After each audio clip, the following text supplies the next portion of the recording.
Inside Foos presents FoosTalk Live. I was joking at the time, but this is something that really utterly bothers me, and it's something that I think is so much part of the fabric of what makes tournaments these slogs of death that we always complain about afterwards, but I think we often sometimes get involved and are guilty of doing this. And I'm going to say a naughty word, but for me, what needs to change is that people need to get to the damn table.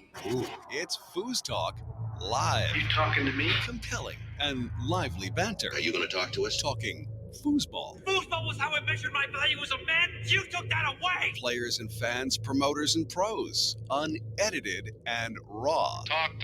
Living in the moment. We have a lot of important things to talk about. All while practicing social distancing. Cool. We'll talk. No big whoop. Let's get this thing started.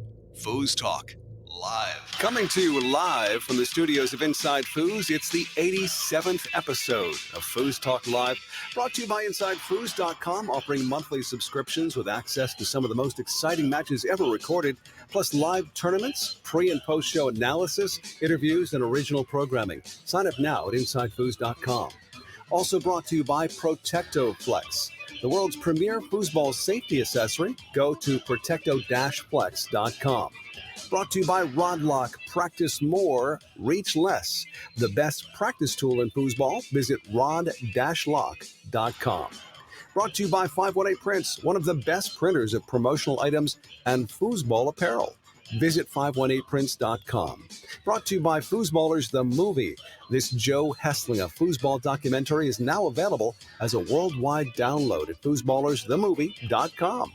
Also brought to you by the USTSO, helping to usher in a new era of competitive foosball. Become a member at usafoosball.com. And brought to you by Foosball Clubs USA, promoting foosball through school systems all over the United States. Make a donation today at foosballclubsusa.com. Well, hey there, it's Tom Robinson. We're back together again for another live episode of FoosTalk Live, 87 times now. Hard to believe, but happy holidays. You know, conversation about foosball is always better when you got somebody to share it with, such as the greatest play-by-play announcer in the sport of foosball. That would be Jim Stevens. Well, hello there, Jim. Hello, Tom. Hello, everybody. And, you know, Tom, I'm excited. That's really all I can say. I'm so excited about tonight's show. Yes. For a number of reasons. You know, it's holiday season, number one. Mm-hmm. Looking forward to what should be an amazing December and early January here at FoosTalk Live, starting tonight. But, you know, it's just exciting. Like, of course, I have small children.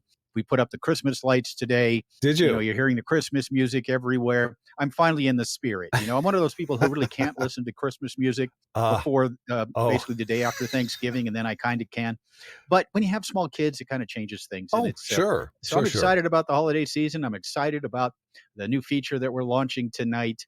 So I'm looking forward to a great show with you and Adam and Mark and Clay. I tell you, Jim, I feel like we need to be dressed in tails, you know, and top hat, you know, black tie kind of stuff. Well, I am. You know? I am. Oh, okay. I'm good. I'm glad. I've got pants. my pants, tails, and top hat. I've got my tuxedo T-shirt on, so hopefully that'll suffice. There you go. But so we refer to him, by the way, as the foodie of FoosTalk Live. The official foodie, I should say. He's all the way from Ventura, California, Ventura Highway. It's Sing it, Tom. Sing it. Come on. No. Adam Gilson, welcome to the show. I want to hear you sing it, Tom. I want to hear him it sing ain't it happening. Too. Not now. You know what? You know what's even even worse is as Jim just mentioned, Christmas music. I literally want to take my own life if I hear White Christmas once again. I just, you know. Okay. That's fair. That's a bad song. And just to say this, I love Christmas music. It starts at my house September 1st, and you can all hate me for it, but it only makes me stronger. September 1st. The second there's a tiny breeze in the air, it gets turned on. So, but anyway, so Jim, I too am vibrating with excitement about what we're doing tonight. I'm a huge foosball nerd, a fnerd, if you would, when it comes to, you know, whatever we're going to talk about. And I think it says it in the title card, Tom, when you talk about what FoosTalk Live is lively debate. And that's what we're going to have about this top 50. Yeah. Yes. Sure to cause all kinds of phenomenal debate. And frankly, what we're really doing is something and I hate saying this because I don't like putting my own sense of self or ego into things, but it is a monumental task to be trying to do, because all we're really doing is we're setting up a conversation to continue to fine tune, create, and move on from. And foosball, of course, is not static. It's going to keep moving forward. So I'm just excited to see where this goes this year, next year, the year after. Right. That's a great point. No doubt about it. Instigating conversation is really what it's all about here at FoosTalk Live. And looking forward to it. Of course, tonight, folks, in case we haven't said it, it's week 1 of the top 50 players in American Pro Tour history. 4 of us picked our 50 greatest in order and then tabulated the selections to create a final list. And of course, we know it could be controversial, as Adam said, and there's going to be debate. There's going to be lots of speculation, and we're going to get criticized left and right. I have no doubt about it. But tonight we're going from number 50 to number 41. And, in a lot of ways, Adam, I think you'd agree that 50 to 41 was one of the tougher segments of this. You kind of know your top 20, your top 25. You can kind of, what order you put them in, remains to be determined. But you kind of know who those are. But when you get down to 40 to 50, you really got to do your homework. And hopefully we all did. And so tonight, 50 through 41, looking forward to it. And of course, later, afterwards, we had such a good time last week with Ask Us Anything. Ask me anything, ask all of us anything. We're going to do it again tonight. We've got some more questions, some as Tom put it earlier, some Thanksgiving leftovers from last week that we can address. And so also looking forward to that very much. Exciting night, folks. So when it comes to the top 50 players, I mean, this is quite an assembly of talent in a top 50 list. But I'm wondering, you guys who came up with this list, how many times in your life can you actually change your address and your appearance and your phone number? I'm just wondering. I'd be interested to see how that goes. Yeah, I've turned off all Facebook notifications so far because I know it's coming. And again, there's 4 of us. That's why you have multiple people doing it, and so it allows for errors and for you're kind of throwing out the high and the low, so to speak, as they do in scoring in gymnastic or diving or whatever.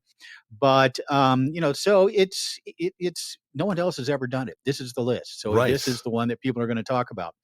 And of course, everybody will have their own opinions, their own lists, etc. But it's a difficult. And Adam, what's that? No one's ever done it. No one's ever done it. Really?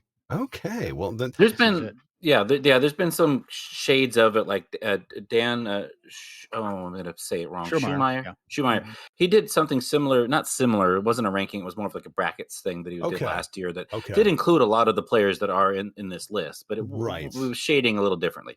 Okay. Yeah, for sure.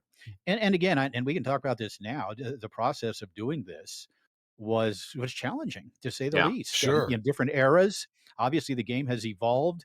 You look at the way the top players of today play the game, and it's quite different from, the basics, the foundations, the fundamentals are still there. But it is very different, and talent is different. The players are more athletic these days, certainly. So it's challenging. It's like comparing Babe Ruth to Barry Bonds, right? Mm-hmm. George Mikan to Shaquille O'Neal. It's difficult. And I think what I did, and I don't know how you did it, Adam, and we'll get Mark's opinion later. But I kind of, how successful were they within their own era? I think that's kind of how you have to look at it, right? In order to do this, obviously, if for example Doug Furry and Ryan Moore played today, it would not be a fair match. But when you look at their records within their eras, that's where you get, I think, a realistic estimate of what these players were about. So we really have to kind of look at the numbers too, and of course, the numbers guy, Clay Toomey from Dallas, Texas. Clay, are you there? Can you chime in? I am here. I got to admit, I totally misunderstood the homework assignment. I thought we were here to talk about the top 50 most common foosball rules that Oklahoma Foosers don't know. So I apologize if my input is not super helpful. Here we go. And you kept it down to 50, I noticed. Wow. Well, that's the part that I saw. I saw 50, and I was like, this will be this is easy. And again, the 41 through 50 was very difficult, but the rest, not so much. It's not even that many pages in the rules. Yeah, well, it tells you something. Anyways, I just knew that Clay. My best friends are from Oklahoma, so I'm going to be careful. Some of my favorite people are from Oklahoma. That's a true story. Clay always brings the festive, giving spirit of the holidays with him. He's always got. He's the Christmas tree of FoosTalk Live. It is who I am. It's what I do. Yeah. You light up my life. Lighten up, Clay. Lighten up. Yeah, man. I'm sure. Oh, there will be lighting of the ups. I promise. Hey, last night I had a chance. Amy and the kids actually were out of town for the weekend. They headed over to the Front Range over at Denver to visit the cousins for birthdays, and I did not go this weekend. So last night I had the Durango Dragons over for a foosball night. Frank and Garen and Lawrence and Brian and Luke. There you go, guys. I dropped your names. Nice. I had a great time playing a little foosball, having a couple of IPAs, and really, really a good time. Cool. With the Dragons here at the house last night. The Dragons at the house. So we could go, like, if we took the plane tonight, I don't know, and made it before you actually passed out, we could play foosball at your place tonight. Absolutely. Come on down. Nice. Yeah, you bet. Very Although cool. Amy and the kids are on their way home and they do have to get to bed early. Oh, God. Oh, okay. So that's a no ski. Yeah. Next time. No ski. Yeah. We talked about the holiday season. Of course, the 5 weeks we're going to be doing this top 50 players in American Pro Tour history, starting with 50 through 41 tonight, and then 40 through 31 next week, and on and on. But we also have some very special guests lined up for the next few weeks. Yes. Next week, we haven't had a visit with the great Tony Sprademan in quite a while. So Tony has agreed to come on next week. And of course, he'll have his own opinions about the top 50 as well. And we'll touch base on where he is heading into 2022. And then in 2 weeks, Adrian Zamora. Yes. The outstanding player out of the Bay Area of Northern California is going to join us, and we're going to continue to add A-list guests over the next 4 or 5 weeks during the holiday season. This special time here at, despite Tom not liking Christmas music, special time here at or not liking America. I didn't hear that part, but yeah, no, he doesn't like America. Now there is one Christmas song I do dig. It came out back in the 90s by Mojo Nixon. Baby, I want to trim you, but that's pretty much as far as I'll go. That's it. Yeah. Thank you, Tom. I don't even think that's politically correct anymore. No. Can you say that on live I podcast? I'm not going to. We're talking about putting up the tree. Oh, you said trim. Trim. Oh, yeah. Okay. All right. Talking about the tree. I misheard. Get your mind out. One last little thing I want to touch on. InsideFoos.com. We actually had live coverage from France this weekend, the Open National Issy-les Moulineaux Bonzini event. Nice. Which you can check out. So check out some great Bonzini play, some of the best players in Europe attending that one. And, of course, now we're over 1,500 matches at InsideFoos.com from throughout history. I put up the 1998 Tornado World Championships a week or two ago. Frederico Collignon and Todd Alfredo's first win as a doubles team. And we also, coming up this week, we will have the 1999 Tornado Worlds. That was Fred's first ever world singles title. And we're gonna maybe talk about that one a little more here coming up. I have a feeling about that. Yeah, there's something in the wind. But all this talk just gets me powerfully thirsty. What Jim and I like to do right about this time is to reveal our favorite IPA. Now, Jim, are we going festive? What are we doing for your IPA? Well, this week? If we are. It's the holiday season again. And, there is such a thing as a winter IPA. They call them winter IPAs. They're seasonal. They only come out during the late fall and into the winter.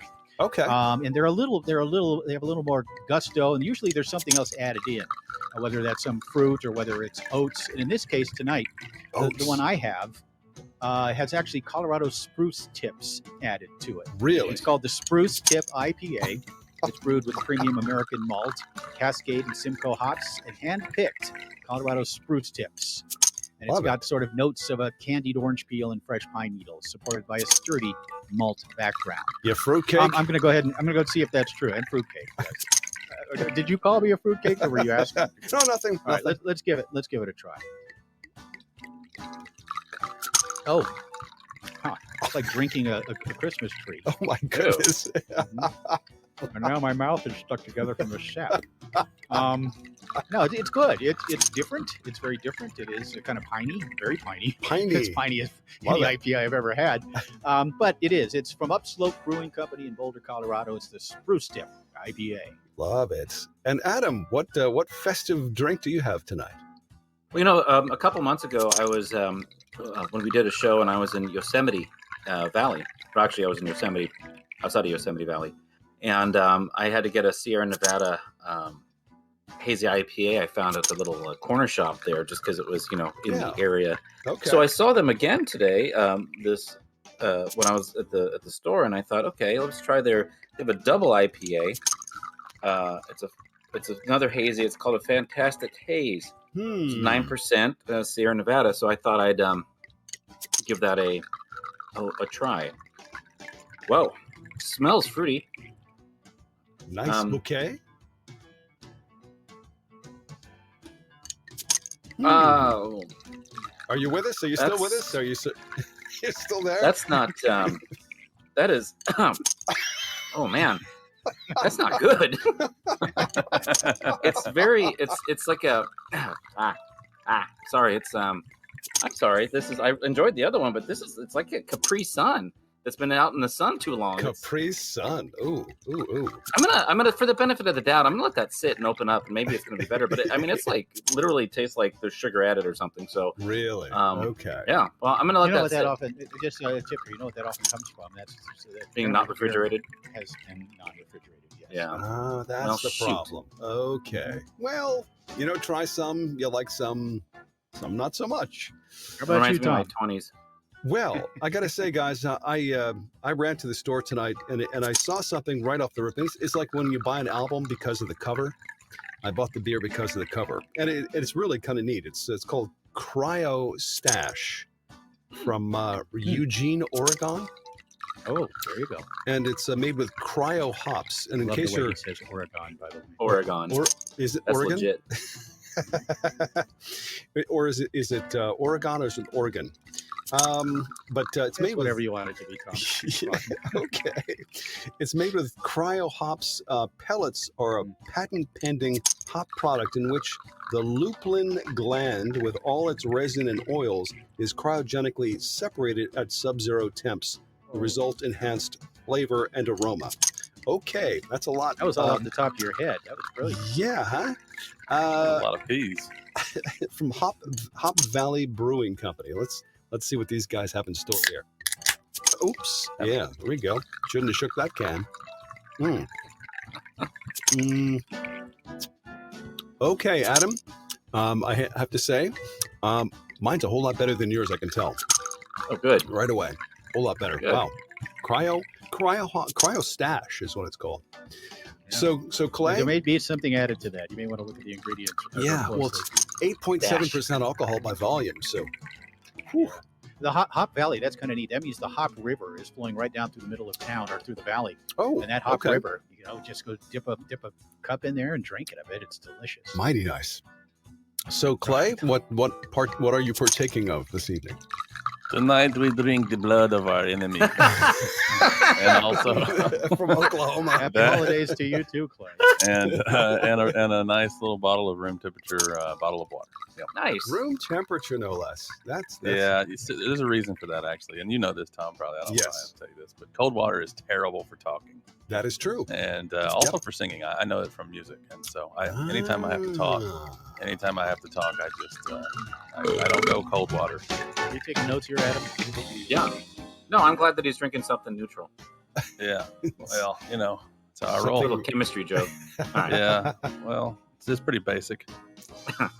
Well, the pH was good. It is, regardless. Very interesting choices tonight. Indeed, no doubt. And again, trying to be as festive as we can. And of course, we have to tip our glass to our honor group of the week. I just joined the group, in fact, out of Columbus, Ohio. It's the Columbus Foosball Club. And these guys, it looks like they got a pretty good scene. They've got some nice tables there. But we want to recognize the Columbus Foosball Club for being out there and doing what you do and making Columbus a cool place to hang out. So cheers to you guys. Cheers to you guys. Cheers. Oh, this is terrible. Oh my God. Yeah. I feel like I'm chewing on a pine cone. I can't drink this. Why do you know what that feels like? Huh? Why do you know what I can extrapolate outwards. I've got an imagination. Hey, I like that. All right. Plus, I chewed on a pine cone once. You chewed on a pine cone? Yeah, that's what I'm doing now with every sip of this beer. Yeah. Christmas trees and pine cones and Capri Sun left out too long. Man. And the blood of our enemies. I love this. The blood of our enemies. I'll take the Cryo Stash every time. Absolutely. I think I hit a home run this time. Awesome. I knew a band once in the 90s called Cryo Chamber. Yes. Okay. Yeah, that sounds like a band, doesn't it? Cryo Chamber. Yeah, they were surprise. That was a metal band. Tony might actually have a T-shirt that says Cryo Chamber. You're I probably always tell my right. kids not to cry over spilled milk. Yeah. That was a stretch, but I'll Dad allow joke. it, I guess. Did the best you Dad could. joke. Did the best you could. I'll give you credit. It was an attempt. Absolutely. Holy cow.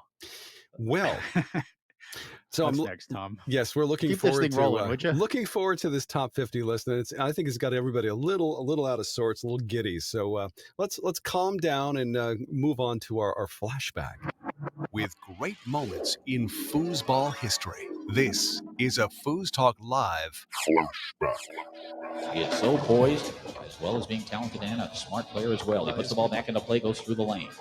Collignon comes back down the middle again. It's World Championship point for Frederico Collignon. Leading 4-2 here in the fourth game, leading 2-1 as Atkinson serves the ball down to his 5. Tommy try to go down the middle. Here's Collignon in possession of the ball on his 2-run and banks it up the inside wall. Frederico Collignon has won the 1999 World Singles Championship in an impressive performance, defeating Tommy Atkinson in 4 games. And Frederico Collignon is for real. Listen in next time for another great moment in foosball history. It's FoosTalk Live Flashback. What finesse? What flair? For real. Yeah, that real. bank that he hit to win it was with the left hand, by the way. Really? Off the inside wall, clean. Yeah. No kidding. You know, a couple of memories, and I'm sure you were going to ask me about them, Tom. So I'm sorry. But obviously, that was Collignon, and I said it in that now 22-year-old clip. That he's for real. We had some doubts still, despite him winning with Lafredo the year before in Fort Worth, and he finished second to Terry Moore in singles in '98 as well. But we weren't used to people coming out on tour and having tremendous success. The '90s were a very, very deep and very, very competitive era for players. And this guy comes along out of Europe and was really not really well liked by the rest of the tour. Who's this guy coming in thinking he can play with us, shooting a pin shot, et cetera, et cetera.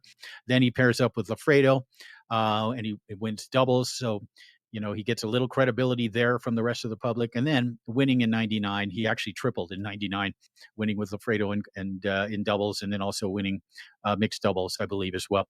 But it was really quite an amazing performance by him. Now, here's the other thing about that. And Clay, I know you have some information on this as well. Tommy Atkinson played in the finals of that event against Frederico Collignon. As Tommy walked off the table, we then did not see Tommy Atkinson again for 5 years, immediately following that match. Huh. Yes.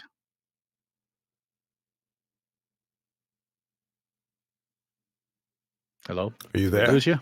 There we are. Yeah. And so that was it. Yeah, he disappeared. Yeah, that was a really way to come in, Clay. That's I was kind of waiting on indeed. Clay to give us a little more schema on that. I wasn't there. I mean, I'm just listening to the story. It's a good one. I wasn't. It sure is. It was my turn. Literally, there's more to it than that. If whether or not Tommy would want me to talk about it, I don't know. Oh, we've talked about it. Tommy is at this part. It. I can't actually jump in and say. All jokes aside, this is fair game, and Tommy's down to chat. Yeah. We've talked about it openly on one of the shooting the shot episodes. That's when he got arrested and went. And when the win away is a nice way of saying he went to prison. Literally arrested 5.5 years. On the 5 site years. immediately following the match. Yeah. This month, by the way, just for the sake of mentioning, celebrating things that are worth celebrating, we're talking 17 years since he got out. So cheers to that. Yeah. Looking for something else to toast to. Wow. Yeah, absolutely. Yeah. And what a great human being he is. He's one of our very favorite people in the entire world. So Absolutely. Shout out to Mr. Tommy Atkinson, the Hall of Famer, who may appear on our list here. At The only point, Oklahoma player I don't for shout several upon. weeks.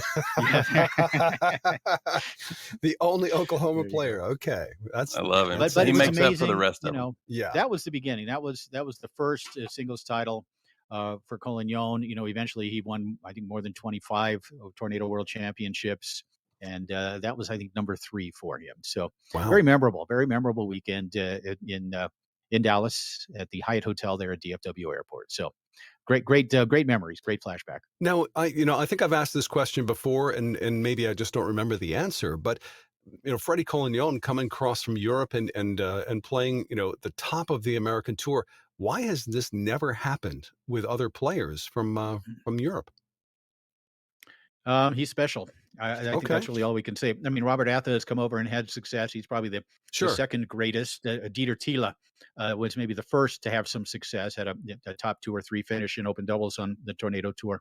But nobody was like him. And of course, we look back now and we see why that he came over and had such success. This is, maybe, and we'll find out here in about 5 weeks, maybe the greatest player ever. So, and so, he's just a special guy. The way he approaches the game, the fact that every possession on every rod is calculated. There's reason behind it. Right. And he's smart. He performs under pressure. Student of the game. Physically talented. He's got all the necessary ingredients to making a tremendous player. And it took him a few years. When he first came over, he had success in the novice divisions. And then one year, 1997, he had 3 top 10 finishes in the open events. And we went, oh, okay. Well, look at this guy. Yeah. And we actually celebrated that. That was on one of my lists of the big events of the year. Okay. We celebrated that. And little did we know what was eventually coming. Yeah. But see, the thing with him, though, is that obviously he was talented and he has great hand speed and his shots and everything was good. But he closes. The all-time greatest closer. And it doesn't matter like any of that other stuff. He closes, and he closes on the big points. And it sounds simple, but really it comes down to that. We saw that a lot at Colorado State. It's all about closing and taking those opportunities. And he does it. Yeah, he sure does. No, it's remarkable when you think about the potential, because foosball's been around for a long time in Europe and of course England and Asia, and yet with all that time and all the refinement, and all the great players, very few have come across the pond to compete. And a lot of that too is that they didn't have a lot of access to the tornado table. And the adjustment to that table is more significant for them than it is for Americans to their tables in many cases. And so that was a lot of it as well. The adjustment to the table, and he made that adjustment and made it shooting a shot that no one else before or after has been able to win with.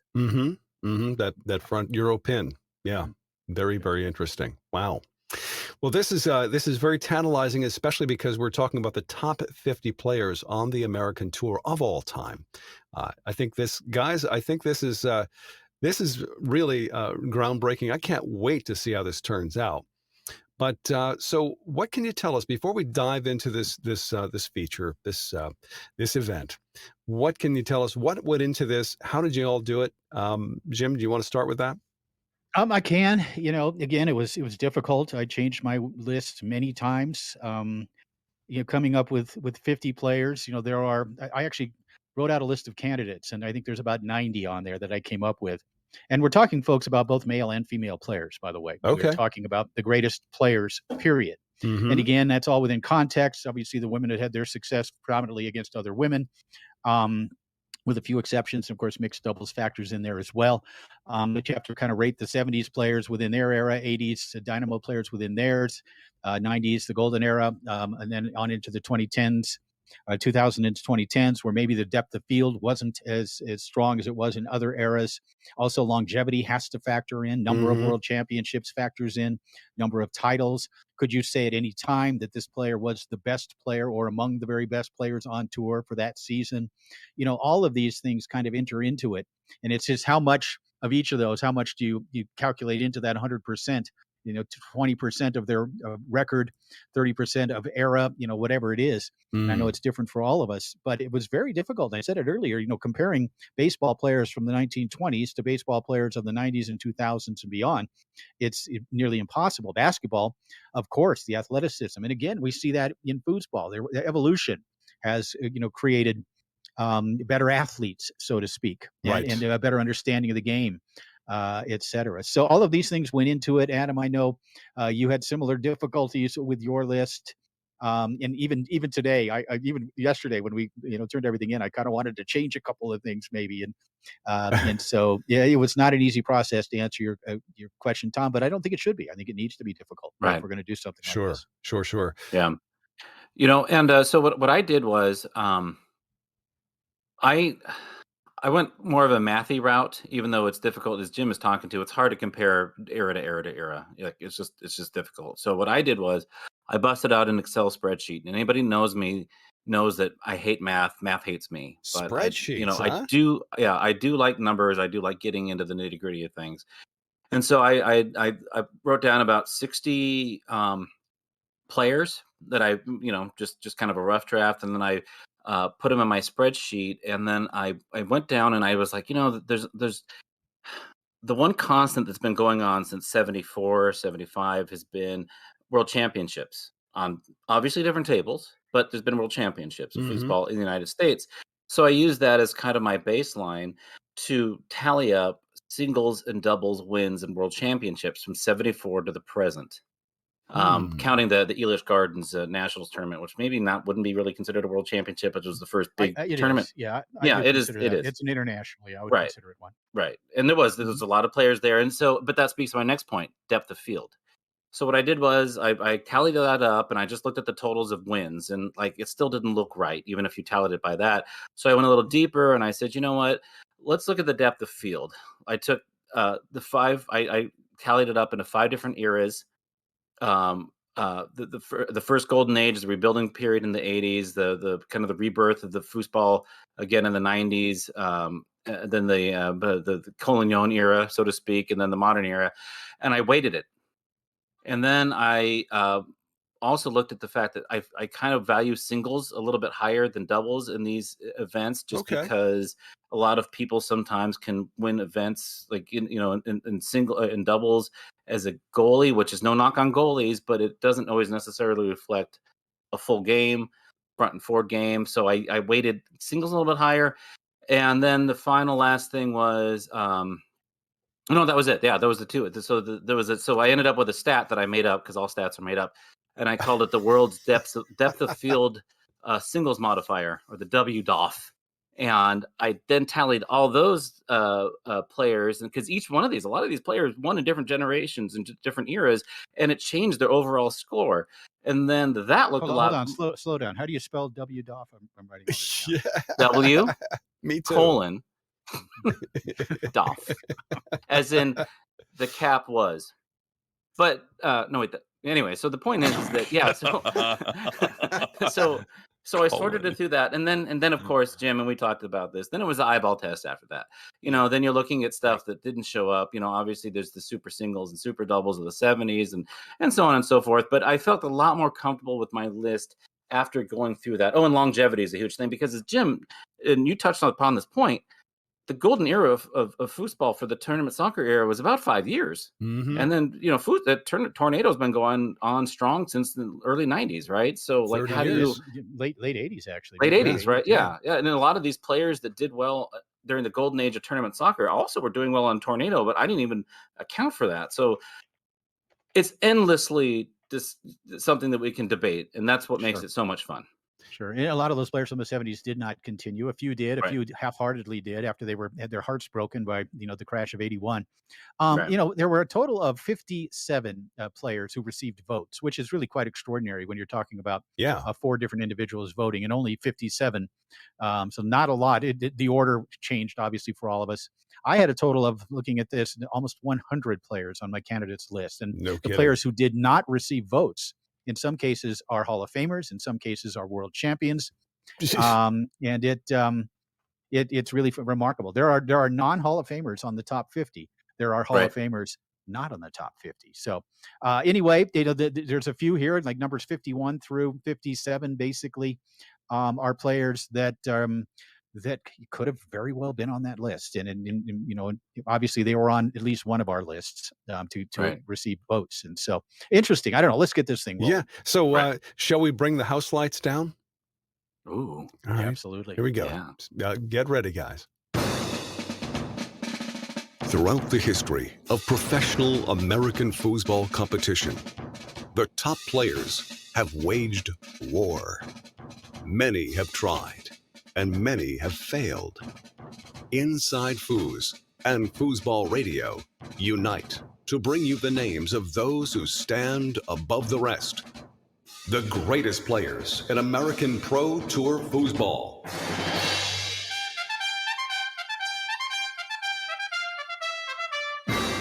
From the 70s, 80s, 90s to present day, we are proud to present the FoosTalk Live Top 50 Players in American Pro Tour History. This list has been compiled by experts hermetically sealed in a mayonnaise jar, locked in the vault of the firm Stevens, Torres, and Gilson, and hand-delivered under armed guard to the studios of FoosTalk Live. Each Sunday until January 2nd, 2022, we will reveal the top 50 foosball players in American Pro Tour history. Tonight, we present to you the players ranked from 50 to 41. The FoosTalk Live Top 50 Foosball Players in American Pro History begins with a tie. Eddie Gartman and Larry Chesborough in at number 50. A tie? Yeah, a tie. Yeah, both of them got 189 points, which the higher number of points, the lower you are, the fewer points you have, the higher on the list you are. And again, this list was compiled by myself, of course, and Adam, Mark Torres, both Adam and Mark, huge foosball nerds, foosball fans, historians. And then we also had the great Hall of Famer Dave Gummison contribute his top 50 list. And of course, Dave's a guy that started in the 1970s and has continued to play pretty much nonstop through the 80s, 90s, 2000s, and 2010s as well. So a man who really is knowledgeable about the complete history of foosball. So a tie at number 50, Eddie Gartman from Texas, one of the best goalies of the 1990s. He was the 1992 Goalie of the Year when he and the great Terry Moore combined to win the tour kickoff and also finished second at the national championships. And that was Terry's breakthrough year as well. He ended up winning the World Singles Championship that year. Terry did. But he and Eddie kind of came out, kind of surprised people in 92. Eddie was also second at the 94 Tornado World Championships when he played with John Smith and lost to Todd Alfredo and Scotty Weidman in their first of two consecutive wins. And then maybe the biggest win of his career, 2003, playing with Adrian Zamora, won the Open Doubles World Championship in kind of a surprise, ending a 4-year run, 5-year run for Frederico Collignon and Todd Alfredo as he and Adrian Zamora won in a bit of surprise. And Adam, I don't know how much you had a chance to watch Eddie Gartman. I know when you first came along, he had pretty much retired, maybe making an appearance here or there, but I know you're aware of him. Oh yeah, definitely. No, I watched him. Actually, I'm aware of him and Adrian Zamora's win, and I do know the kind of player that he was. I've of course seen the tapes. Well, they were tapes back then; they'd be digital now of him playing. But his defensive abilities and the things that he was actually doing to me were, at the time when I was still learning how to play foosball, were enlightening. Because it wasn't until I probably watched a couple hours of video of him and I realized, he's not thinking about the next defensive block or the block after that. I think he's thinking about the next game. And that was a really hard thing for me and to comprehend. But that's what makes him, not just defensively, but also offensively, just the things that he was able to do. It wasn't flashy. It wasn't like super powered hype and stuff, but it was, and this is the thing. And this is why I'm happy that he's on the list, is there's a level of consistency there that is so important to being one of the greatest. Yeah, for sure. And this is a case of a guy really who won a world championship. If he doesn't win that world championship, he is simply not on this list. Right. But he was also in 1992, basically the tour's best goalie. And there's another guy on the list tonight that maybe you could say, he was maybe equally as good, if not better. And we'll get to him. But that's really the thing. If you can make your name as a great player, and again, that's the other thing. There are players on this list who are goalies, right? And how do you factor that in? How do you get these guys in there as simply goalie? And Eddie was a goalie. He was a pure goalie. That's all he ever played. He played goalie, really good shooter back there as well. But Eddie Gartman, the first of our two at number 50. The second at number 50 out of Spokane, Washington, Larry Chesborough, of course, his wife, Lotus, a Hall of Fame player. Larry not in the Hall of Fame, neither is Eddie Gartman. So two players who are not in the National Foosball Hall of Fame who made the list. Larry came up in the late 70s and won several pro titles. He was kind of one of the up-and-comers on the TS Tour, winning titles in the pro events. And then he went on the Dynamo Tour to pair up with Ricky Benitez to form one of the strongest teams of that era. They won the 85 U.S. Open and then had their best year in 86 when they won the USTSA World Series and Dynamo Open Doubles. They also won Dynamo Super Doubles that year. And then on the striker table won the Striker Reunion Open Doubles title out in Long Beach, California. That tournament, I was at that tournament. I remember it well. Tables didn't get set up till Saturday afternoon. Thank you, Johnny Lott. But and then also second in 1987 in the World Championships in Dynamo Open Singles. I wish Mark Torres was here because he is a big fan of Larry Chesborough. He loves Larry. And in the eyeball test, you mentioned it, Adam.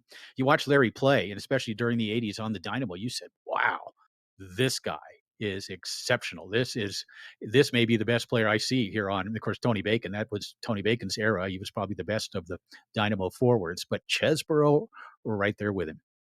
Right. And it's funny, I'm sitting here. So in preparation for these weeks, I've been digging up all the old foosball memorabilia that I have laying around, and I'm holding in my hot little hand the Striker Labor Day Weekend 86 flyer fact sheet and event information, of which you speak. And the funny thing is, this is the tournament in August of '86 in Long Beach, California. Yeah. And it doesn't have any results. This is just like the flyer, but of course back before we could just email everything to everybody. But what's fun about this and looking at it are the names of the legends that are listed on there. And he's already on there, which is just I don't understand how. But that's what just speaks to the kind of his own legacy. 5-6 years later, there's other names, and just give you there's him, there's Laurie Schranz, there's Billy Sumption, Joe Snyder. You go on and on and on. So yeah, I mean that's what's the word, Jim? Oh, legacy. That's the kind of legacy we're about. For sure. And that weekend also in Long Beach in '86 was when the first class of Hall of Famers was announced as well. And then we picked it up a few years later and carried it on. But there were, I think, 9 players inducted in that first year. So Eddie Gartman and Larry Chesborough at 50. Well, this is the only tie of the list, at least for tonight. And that's the only thing I'll give away. So let's move on. Coming in at number 49 on the FoosTalk Live Top 50 Foosball Players in American Pro Tour History, Don Swan. Classy. What an entertaining player this guy was. Out of Chicago originally, moved around the country, lived in various places, even in Southern California when I was out there at one point. Great singles player, very versatile. Could play goalie, could play forward. Hall of Famer who won 9 major open titles on the U.S. Tour, first breaking through back in 1986 when he was second at the Dynamo World Series event, the Dynamo World Championships, when he finished second in open singles. His first win was with Adrian Zamora. Again, that's twice tonight. We've mentioned Adrian at the '92 National Championships, and also second at the Tornado Worlds in '92 with Adrian Zamora. So then, of course, we all remember the very first Inside Foods World Championship in '93 when Atkinson and King ended up beating Don Swan and Steve Biney in the Open Doubles final. And Biney and Swan were on their way to winning that Open Doubles World Championship that year. And before King and Atkinson turned it around. And many people don't remember that Don Swan also was third that year in open singles. So he had a second in doubles, third in singles. He also won open singles at the inaugural Hall of Fame Classic in 1995, and then at the Nationals in that same year. And this was the period of time when I believe he was the best singles player on tour. And the ball never seemed to stop. In fact, the match in San Francisco at the National Championships, the final against Todd Lafredo, neither player ever stopped the ball. It went 2 sets, 5th game. It was incredible. The greatest match I'd ever seen, I think, up until that 2001 World Final. And then, of course, won the Hall of Fame Classic in open doubles with Steve Biney back in 1996. And then doubles at 97 Nationals in Oshkosh with Dave Gummison. We'll never forget that one, where they were wearing these tiger shirts and jumping in the air. And that was super exciting. His only world title, only had 1 world championship, and that was in mixed doubles in 1998 with Tina Wyatt. Maybe the signature event of his career, though. 1998, he won Masters Singles down at Atlanta, and that's when Masters Singles was really a major championship. It had nothing but the best players in the game competing in it, and he won the final in what we called at the time the 14-minute masterpiece. Masters Singles, masterpiece, get it? 14-minute masterpiece when he beat Terry Moore in 3 games in 14 minutes, which at the time was just ridiculous that anybody could win a match in that short of a time. So Don Swan comes in at number 49, deserves to be on the list, certainly. And one of the most entertaining players certainly I've ever seen. Now, let me tell you something. Here's his signature event. His signature event is showing up with 14 pop collars and 87 hats, all on his body at once. He's like a Dr. Seuss character. It always amazed me. This is a guy, I've played with him. Draw Your Partners over the years. I played against him.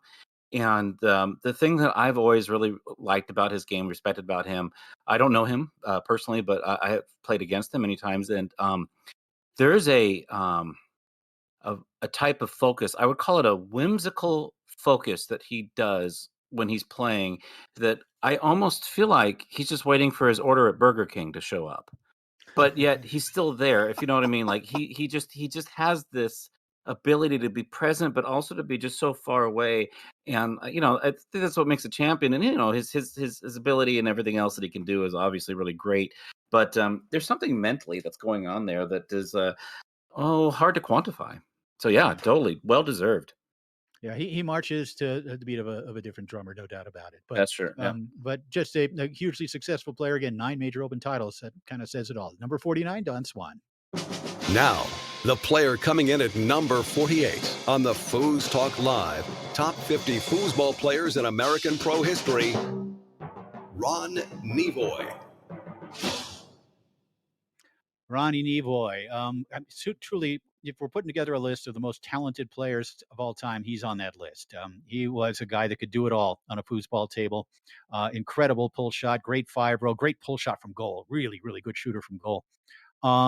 Broke in late 70s, won the Bay Area Open at the age of 16. That was a $50,000 tournament that featured all the best players on the tournament soccer tour, and he was able to win that at the age of 16.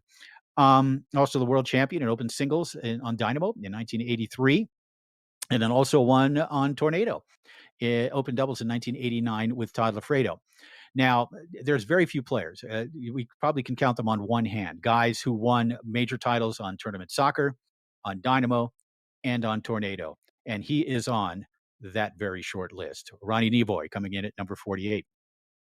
I think it'd be fun for those of you who aren't familiar with his game to watch on YouTube. There's a match of him versus Tommy Atkinson. It's a cage match. Not really a cage match, but it's a cage match, I guess, because there's some cage around it.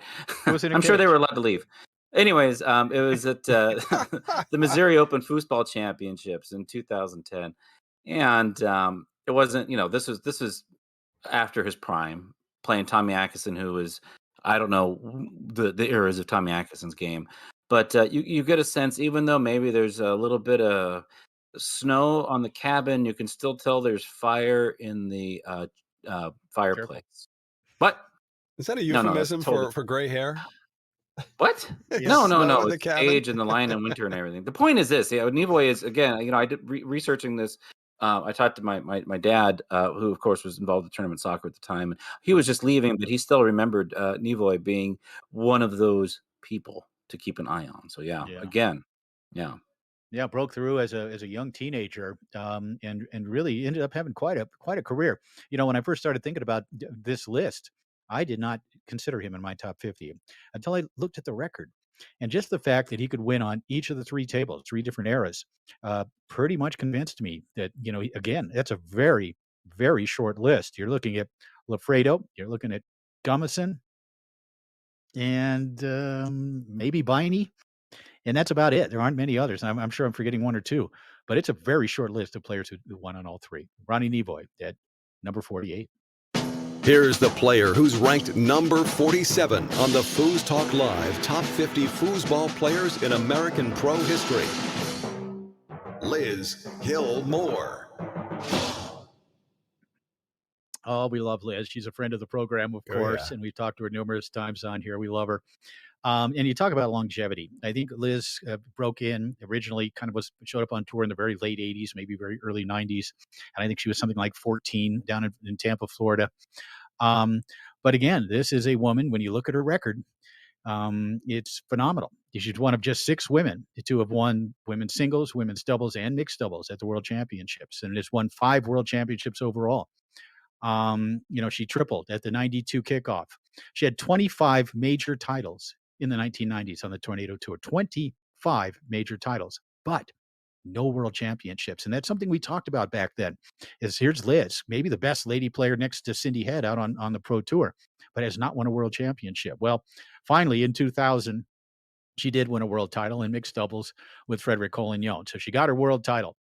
And then she took some time off. We've talked about that on the program. She didn't really play much during the decade of the 2000s, but came back in the very late 2000s and ended up winning her only world championship in women's singles in 2009. Followed that up in 2012 and 2013, going back to back in women's doubles at the Tornado Worlds with the Hall of Famer Christina Fuchs and Liz, also, of course, a Hall of Famer. And then as recently as 2 years ago, Liz, world champion in mixed doubles with Blake Robertson. Great forward, great 5-row. Obviously, a really, really strong pull shot, super goalie back there. A credit to the game. The captain, don't forget, captain of the United States World Cup team, the Women's World Cup team when they won in 2019. And what a force she was, both on and off the table. But absolutely deserving of a top 50 appearance. Our great friend, Liz Hillmore, at number 47. Yeah, let's dig a little bit deeper because I've gotten to know her this year through Inside Foos, and just she's one of these people that I very rarely meet people that I immediately connect with, and she's one of them. We've done some time in the booth, things like that, chatted. But watching her play,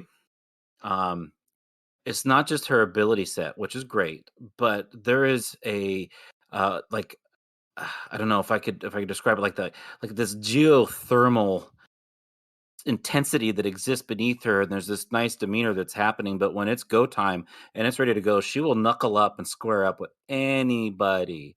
And to me, that's what makes her on this list. But obviously her accomplishments are because of that ability that she has. And to me, that is badass. I don't mean to cuss. But yeah, no, again, I'm so glad to see her on the list. Very well deserved. Yeah, for sure. And you're so right about the fire, and that if you're going to be a winner, you've got to have that. And she does. And again, she backs down to nobody. And it's just so tough on the table, and a total credit to the sport. We love Liz, and she is at number 47 on our list. Next, the player ranked at number 46 on the FoosTalk Live Top 50 Foosball Players in American Pro History, Steve Biney. Steve Biney out of Columbus, Ohio, coincidentally, who we toasted a little bit earlier on. And this is a guy, and I think primarily this is why he is on this list, is he has been playing the game at a professional level since 1978, 43 years. Wow. 4 career major titles, 1 open doubles at the $25,000 St. Louis event in 1978, his one tournament soccer title. Also, of course, 93 Tornado World Championships. We talked about it earlier when he and Swan were on their way to winning, had the momentum, but just couldn't put away Tommy Atkinson and Russ King. And then as recently as 2014, at the Tornado World Championships, which I believe that was the last year it was held in Dallas at the Grapevine Hilton, he paired up with Johnny Horton. And in one of the great runs of recent foosball history, they made it all the way to the open doubles final before they succumbed to Ryan Moore and Bobby Diaz in the final. But this is a guy, big guy. If you've seen Steve, he goes about 6'6" and about 230, 240. A big pull shot from forward and from goalie, solid goalie. The only guy ever really who could handle Johnny Horton. In fact, Steve Biney, to his credit, maybe this is why he's on this list. He played with a couple of guys that could be a little bit difficult to play with in Johnny Horton and Don Swan, both of whom did things very strongly their own ways. But he had success with both of them. He knew how to manage them, knew how to handle them, knew how to be kind of on simpatico with them. And that, I think we got to give him a lot of credit for that. But a guy who's been around the game forever, continues to be a presence. He continues to be a strong player. We saw him in Colorado this year playing extraordinarily well in the senior events. And so number 46 is Steve Biney. Yeah, 2 things about Steve Biney. The first time I ever saw him play was, again, through Inside Foos, watching the tapes, and also at the Hall of Fame, and watching him play with Johnny Horton. And I thought, wow, look at this nice, calm, cool, collected team that are kind of intense. I knew nothing about Johnny Horton's reputation at that point, for good or for bad. I had just always thought of Johnny Horton at that point as somebody that just played with Steve Biney, and they were a good team. And I really think it speaks to Steve Biney's demeanor as a player, that he does, as you said, works well with players that maybe don't mesh well with a majority of players, to put it one way or another. But the thing about Steve that I just love is getting to know him this year, especially at Worlds, chatting with him. We're talking about American stuff, but he was talking about, telling me a story about when he was across the, I think he was in Asia.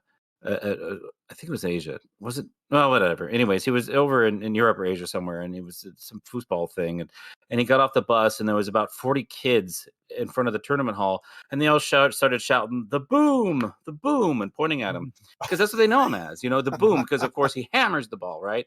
And that's what's so fun about him, is that he's the nicest guy, he's the quietest guy, he's so jovial when you chat with him, though. But he's like endlessly this great, like, I mean, if foosball was like a lot larger than it was in the social media world, especially during the time that he was playing a lot, he would have been a superstar because of just this demeanor and this affect that he has. So again, yeah, I'm very happy to see him on this list. First time the word affect has been used on FoosTalk Live. Congratulations, Adam. Thank you. But also a very, very funny man as well. If you've ever spent a little time with Steve, he is hilarious. So congratulations to Steve Biney for making the top 50 at number 46. Moving on to number 45 on the FoosTalk Live Top 50 Foosball Players in American Pro Tour History. Kerry Wallager. Yeah, 1970s, known as Kerry Crowell, when she was married to the Hall of Famer Mark Crowell. And this is, in my opinion, and I think if you look at the record, I think you'd have to determine that she was the second best player, the second best lady player of the 1970s, of the tournament soccer tour. Certainly one of the best lady forwards of the TS era. She and Laurie Schranz formed the best women's doubles TS team, starting in 1978. She won more than 20 open titles, including 4 world championships, and she tripled at the 1978 $100,000 Chicago Classic, which really, that was the biggest event of that year and really was that year's world championship. But this is a woman, and again, there's only been 6 of them who won women's singles, women's doubles, and mixed doubles world championships. And that very short list of 6 ladies, when you look at it, it's extraordinarily impressive. In fact, most of those ladies, I think 4 of them, are on this final list, and maybe 5. But Kerry, really underrated. I remember when we put her in to the Hall of Fame when she was inducted, I guess probably now 15 or more years ago. She maybe 16 or 17 years even. But I looked up her record. And I was surprised. I didn't realize just how great she was and what a force she was on that tournament soccer tour. And again, maybe the best lady forward of that era. Laurie Schranz, the best goalie. Laurie Schranz was, quite simply, and we'll get to Laurie, I'm sure, at some point on this list, but Laurie Schranz was one of the very best goalies, period, on the tournament soccer tour. And every great tournament soccer player will tell you that. But one of the best lady forwards certainly was number 45, Kerry Wallager. Yeah, and let me tell you about Kerry Wallager. So in researching this, obviously I've never seen her play, but I do know her results, and I do know a lot of people that knew her during that time period and was talking about her. And I asked them, I was like, what was the thing? What's the differentiation here for Kerry Wallager, then Kerry Crowell? And one of the things that was the kind of the theme that I was hearing, and that you're going to hear me say throughout this entire list, was the level of intensity that she brought was such that you could feel it in the room. We could talk about that all day as hyperbole, or, okay, yeah, you're just making up, you just want to sound like something's going on here, But the reality is that is a tantamount. That is the point of being a champion, is that you bring a level of intensity when you do play that some of us don't even get to. Like, I don't even feel that way about when I get a really good pizza, and I love pizza. So I think that's something about Kerry, that we can easily say. And it's not lip service. It's like, yeah, there's something to this. There's something to be said about learning what that intensity means. So yeah, again, congratulations. Glad to see her on this list, especially after everybody that I talked to about it. Jim, are you still with us? Yeah, I was just waiting for the next one here. I think Adam summed it up nicely. He summed it up nicely. Okay, let's take it from there. Coming in at number 44 on the FoosTalk Live Top 50 Foosball Players in American Pro Tour History, Gary File. Gary File, I never saw him play. He was one of the early pioneers of the sport. Had some success very early in the game. In fact, 1974 at the renowned first ever major championship, the international championships there at Elitch Gardens in Denver. He won mixed doubles that year. But again, a true foosball pioneer, also a member of the inaugural Foosball Hall of Fame class that we talked about earlier. He's really revered by the early foosball community for his development of some of the major playing techniques that are still being used by players today. Passing, sitting on the ball, percentage style foosball, hitting holes. That he was really instrumental in that. There were a few guys that kind of took that. It was obvious at that time. You had to do something. What is it that's going to allow us to win best? And sitting on the ball, picking holes, playing percentage foosball, the American style of foosball. He was truly one of the innovators in that. When you're looking at the best players, you could debate the fact, whether or not he deserves to be on the list. As a pioneer, there's no question about it. He's in the Hall of Fame because of that, and because he was considered early on, the first couple of years of major tour action, 74, 75, he was considered one of the best players. One of our voters in this had him as high as number 23 on the list. Two of the voters did not have him on his list at all. But certainly he was on the list of candidates, and certainly for consideration as well. But I think more than anything, I think you have to give consideration for pioneerism, if you will, about being an innovator early on. A blank palette where you really don't have a template to follow. You've got to create it. He did. He helped and contributed to that. So at number 44, Gary File. Yeah, Gary File. Like some kids grew up hearing about Little Red Riding Hood. I grew up hearing about Phantom File and his pull shot, his speed, his ability, and obviously the pioneerism, as you say, is very real. But two things. I asked my dad about him because my dad was part of the promo team for tournament soccer back in the mid '70s, and he said he remembered. They took him and Larry Folk and Joe Snyder. I don't know if anybody knows those guys. Hall of Famers, all of them. Yeah, my dad was in a van with them and the promo team with tournament soccer. Went out to Oklahoma, came back through Texas, and set up at one of these places, and just showing the kids, what's coming up with the $1 million tour that some wacky person had the idea to do. And my dad said that Gary File shows up, and he said, my dad is very understated, but he said, the room. The people spread like the Red Sea, and Gary File walks in and just does stuff on the table that everybody is gasping and oohing and eyeing. And, that's again, now we know what can be done on the table. But at the time, this was 73, this is 74. I think he was just coming up on tournaments or a tornado. This was huge. It was different. And as you said, Jim, it's game changing. And I'll just end it with this. I'm looking at this, Table Soccer Digest that was printed in fall of 1986, and in his bio it says he was not only a semi-professional bowler, low handicap golf player, but his first exposure to table soccer came at a well-known Dallas tavern, The Sports Page, where a foreigner named Gus would take on all the challengers played on a bar stool with a barmaid as his partner. This kind of story is apocryphal everywhere, but anyways. And Gary says my motivation was simply to get Gus off that chair. And I don't know. I kind of feel like we can all relate to that. We've all known a Gus with a bar stool and a barmaid. So yeah, Gary File. Yeah, get him off that chair. I love that. There's a great picture of Gary File. If those of you listening, you want to Google Gary File, P-F-E-I-L, Gary File Foosball. There's a great picture of him standing at a foosball table. He's got two white gloves on. Looks very professional, very focused. He looks like a foosball player from the 1970s. Coming in at number 44, the great Gary File. Next, the player ranked at number 43 on the FoosTalk Live Top 50 Foosball Players in American Pro Tour History. Don Shalafo. Yeah, good old Uncle Don out of Chicago, still going strong at, 71 or so now. We had a chance to celebrate his 70th birthday, I think, a year and a half ago. But he's been on the show a couple of times. We love Don Shalafo out of Chicago, of course. And if you've heard him talk, he's from Chicago. But another guy that kind of spans the history. I first met Don late 70s at a place called Happy Jacks out in Lakewood, California. This was a place that had 40 brown top foosball players, tables rather. And the inside of the walls, which was the walls inside this place, and it was about 4,000 or 5,000 square feet. But it was completely brown with the TS rainbow painted on the wall halfway up, all the way around the room. Met him there for the first time when he came out to hang out in California. His first big finish, 79 LA Open, the Fun in the Sun Spectacular at the Pacifica Hotel there in Los Angeles, when he played with my great friend Ben Rivera to finish second in open doubles. And then in the 1980s, he paired up with a man who I think is considered the greatest player of the Dynamo era, Tony Bacon. And they won 2 world championships on Dynamo and had 2 second-place finishes as well.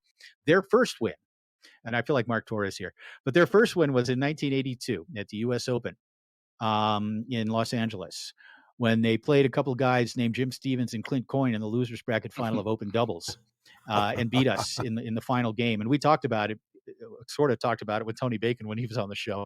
But maybe we'll have to have Tony. We'll have to have Tony on again one of these days. Yeah. But 1982 U.S. Open, they then went on to beat Greg Perry and Mike Bowers in the open doubles final to win their first title together, a team that went on to become the best team of that Dynamo era, Tony Bacon and number 43, the great Don Chalafou. Yeah, Don Chalafou is one of those players. I've played him, and I remember playing him every single time I played him at a draw at any major event over the last 20 or so years.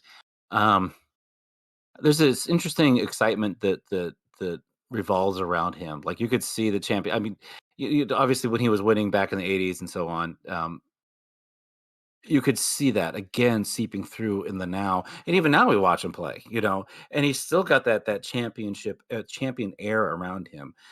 So yeah, it's no surprise to me to see him in this list. No, and the last guy I'd ever want to pick a fight with on the table. A tough dude, really a tough guy on the table and off the table. Actually, a pussycat off the table, but on the table as tough as nails. And that translated into world championships and an appearance at number 43 on our list tonight, Don Chalafou. Moving on to the number 42 position on the FoosTalk Live Top 50 Foosball Players in American Pro Tour History, Gus Trevino. Yeah, Mark and I think you as well, Adam, have talked about Gus a few times on the show. Trevino out of the state of Colorado, of course, one of the best goalies of the late 80s, early 90s. But again, a guy whose career was relatively short. He did make a brief appearance on the TS Tour, the very end of the TS Tour, and had some success, I think, in pro divisions. But this is a guy who basically during a 5-season span from 1989 through 1993, literally 1989 through 1993, he won 3 world championships in open doubles. He won in 89 with Tom Spear, and then came back and won in 90 with Todd Lafredo, and then won again with Lafredo in 92. And during that 5-season span from 1989 to 1993, he won 8 open titles, all of them as a goalie. He was a goalie, pure goalie, one of the best goalies. He and Eddie Gartman, I think, of the early 90s, when you're looking at the best goalies, they were probably the top 2. A couple other guys factor in there as well. But for a very short window, he had a huge amount of success. Again, a guy that isn't in the Table Soccer Hall of Fame here in this country, but probably should be. At number 42, Gus Trevino. Yeah, and this is the beginning of this conversation about this top 50. Gus Trevino was one of the first people that Mark and I were talking about just casually. This is somebody that has all these wins, 3 world championship wins in doubles, which is what I have. And statistically, with my WDOF, DWOF, he's ranked D. Wait, well, colon. But he's ranked a lot higher than where we have him here, and I moved him around just because of the context of other players, and that's part of the artistry of what it is that we're talking about, right? Because numbers aren't going to be enough, but still, it's an interesting thing, when we talk about that, what he did do in that incredibly short amount of time, which makes this list so exciting when we start really thinking about it and opening up the discussion going forward. And again, I'm glad to see him on this list, Gus Trevino. Now, rounding out this week's list at number 41 on the FoosTalk Live Top 50 Foosball Players in American Pro Tour History, Kevin Keeter. What an exceptional list this has been. I mean, it's only 41 through 50, but we are talking about, again, truly some of the legends of the sport. And again, I'm so excited about these next upcoming 4 weeks as we get closer to that top 10. because this is, gosh, this is a lot of fun to talk about, isn't it, guys? Yeah. And I wish Mark was here, and he will be with us as soon as he can. I think he went to a Chicago Bears game today. Football? And was a little busy. But Kevin Keeter, out of the state of Oklahoma, a guy who won 2 world titles, 2 world championships, one of them in open singles, and then also one of them as a goalie for John Smith in 1991 when Smith doubled at the Tornado World Championships. Had 4 top 3 world championships finishes overall, 4 top 3 finishes. When you talk to guys like Steve Murray and Tommy Atkinson, of course, Murray, a friend and partner of Keeter's, Atkinson out of the state of Oklahoma. Keeter was sort of a mentor for Tommy. For years, those guys were telling me, we got to get Kevin Keeter in the Hall of Fame, Jim. We got to get him in that Hall of Fame. And I would say, oh, yeah, for sure. At some point he'll get in there. And then you look closer at the record and you talk with the guy and you talk with his contemporaries and his peers about him. And there's no question about him. And Kevin went in, I want to say 3 years ago, went into the Hall of Fame and after being basically eligible since retiring more than 20 years before that. But a guy that was just a gamer, he was a foosball player. He was a singles player who was also a great goalie. And how many guys have we talked about that are like that? And some of the legends of the game were that guy, that goalie / singles player. Then we're going to talk about more of those in the coming weeks. But number 41, Kevin Keeter out of the state of Oklahoma. And maybe Clay has something to mention, to talk about with Oklahoma here in a little bit. But for now, Adam, love to hear what you have to say about Kevin. Yeah, no, and I think you really summed it up. And I think that the thing is that we're talking about with a player like Kevin is the versatility. To be able to do what he did at the positions he did them at is incredibly important. And to me, I tried to put it in my mix for my my little stat that I came up with, but it's hard. It's an intangible thing because there's so many. Everybody that's listening been to a foosball tournament. All the different things that goes on. There's only so much you can prepare for, and singles is almost a whole nother game than doubles. So again, looking at players like that, it's not surprising to see them in the top 50. And I'm glad to hear that he got into the Hall of Fame. Yep, Kevin Keeter at number 41. And again, guys, what a great start to this top 50. I'm sure there's going to be plenty of controversy, although maybe the controversy is going to ramp up a little bit as the weeks go on. I'm not sure yet. There's not a whole lot of controversy here. Part of the problem is that people don't yet know the names that didn't make the list, right? Right. And I've kind of debated with it myself whether to mention some of those tonight, but I'm not going to. Okay. We're going to wait on that. That's probably that element of surprise. That's the class way of going. By the way, I think once all is said and done, once we get down to the top 50 altogether, which by the way will finish January 2nd of 2022. Yeah. Once we have this list, this is like a who's who of foosball. This is really cool. I'm taking notes. And remembering what you guys are saying about each of these players, it's really informative. And it's fun. The education of Tom Robinson. Well, it's fun too because a lot of these players, I'm guessing, and I could be wrong, but I bet you a lot of people out there that are listening have never heard of these players, right? Especially maybe in the bottom 20 or so, and that's what makes this so fascinating. Because right now we're talking about not the fringe, but the people that were may or may not have made any one of our single lists, but definitely as a whole made the top 10. And really, when we get down to the more controversial stuff, like the Jordan versus Gretzky, who's better, those conversations. Gretzky was a better skater, and Michael jumped higher. Wow. But yes, and again, the NBA has done this. They just recently released their top 75 on the 75th anniversary of the NBA. Baseball has done it. The NFL does it. I think every year they release their top 100. Players currently, and I think they've had those kind of lists as well. And they're difficult to put together, but they're also really cool to look back at. And we'll do this again at some point down the road, I'm sure, as this list, as we bring new players in, and a few might end up dropping out. And that's kind of what happened with the NBA. But it's a fascinating thing to try to compare eras. It's very difficult. There is no surefire way to do it. It's challenging, but man, it's a lot of fun. Yeah. Yep. I can tell you guys really enjoyed the research, and it really reflects the quality of what you guys came up with. I'm looking forward to next week. I don't know about you guys.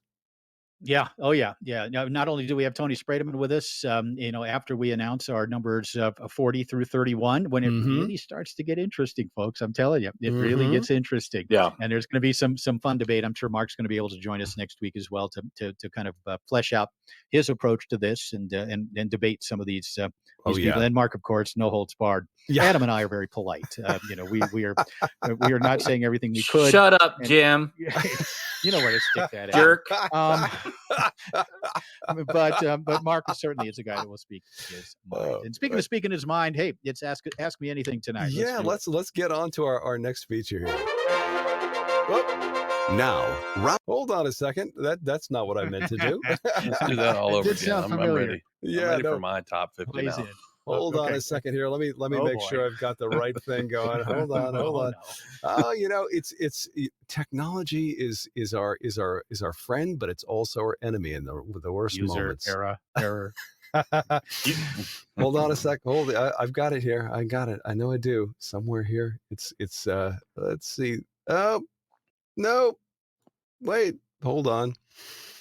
And one simple ask, and you can't find the ask. I was hoping nobody would bail him out and just let him talk. I just want to hear him say no. Yeah. No. Where is it? One of my favorite pastimes is hearing people scream no. One of the things that made those players tonight so great, the 50 through 41. The thing that made them all so great was their preparation for matches, right? They were ready with everything. Everything lined up. They knew exactly what they were going to do. Interesting. One step after I feel like you're obliquely referring to something, Jim, but I'm not sure what. I love or who. Obliquely is such a great You're being so kind. You're so kind. Is that a muscle group? I have to say. One of the many groups I don't exercise. I love it when things go well. I really do. I can make a horn. I could go. Boop, boop, boop, boop. Oh, yeah, cornets. You can do. That's not a bad cornet. Thank you. So okay, all right. So I don't see it here. I'm sorry. That's okay. Well, we'll just have to say, ask me anything. Ask me anything. Wow, that's dark. So let's pick up where we left off from last week because things got pretty heated. We had a really lively discussion about several topics. And we didn't get all the topics in, so why don't we talk about what we didn't get in last week? And I'd like to pick. Okay. Are you a flutter over there, Tom? Yes, Do you need a moment? It's the stash. It's the Cryo Stash. It's exactly. Give him some Cheetos. Oh man. I had no idea that the 8.7% alcohol would do this. I tried to warn you. Yeah. I tried to warn you. You were correct. So let's pick up where we left off. With Brian Denson. Okay. Yeah. And I know Clay is going to love this. His question to us is, how are points gained? I know we beat this one to death, but this is for you, Clay. We've been promised for 8 months just to shut up, and still no answer. Overall transparency would be nice. Tournament analytics. You can do it. Yeah, tournaments analytics would be nice. Peter Piper picked a peck of pickled peppers. Okay. Total attendance, breakdown of attendance per division. Maybe if we knew we could help promote, but when it's hush-hush, it's hard to offer. Well put, Brian. This is in the Inside Foos Facebook group, right? Correct. All right, I want to go to this because I think I actually responded to this in that thread, and I want to make sure that this is the one I was thinking about. I should have pulled that up. So the points are so easy. The points are so easy. Right. They're not complicated. I can explain them to anyone who is basically like 9th grade math or higher, and then also Oklahoma probably. So I'm kidding, by the way. It's actually super simple. I've had this conversation with so many people. All right. And they might change it, but as it stands, first of all, the point system is good. The point system is good. Like the way that it works when you leave it alone is good. It's legitimate. It's all that stuff. It's all the stuff that you want in a point system, in my opinion. The problem isn't the point system. The problem is how it's ran. So connect the dots yourself on that. But so the way that it actually works is, and for all your seeded events, we'll start with expert. So seeded events on the IFP Tour are expert and higher. So expert, pro, and open.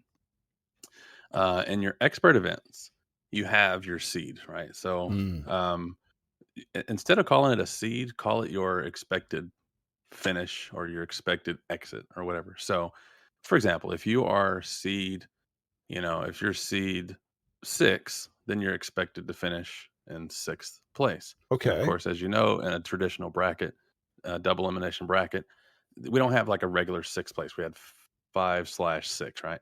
So that round 5/6 is when you're expected to leave the event. You're supposed to lose there, right?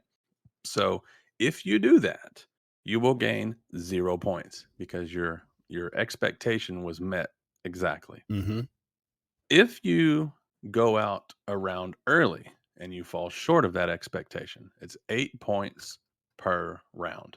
So if you miss it by 1 round, that's 8 points that you lose. You Miss it lose by 2 points. rounds, right? So if you were seated 6th place and you finished 8th, you lose 8 points. If you're seated 6th place and you finish 9th through 12th, you lose 16 points, right? So for expert, and that's the same going the other direction. If you're seated, 9 and you finish in 5th, you gain 16 points. Right. It's 8 points per round.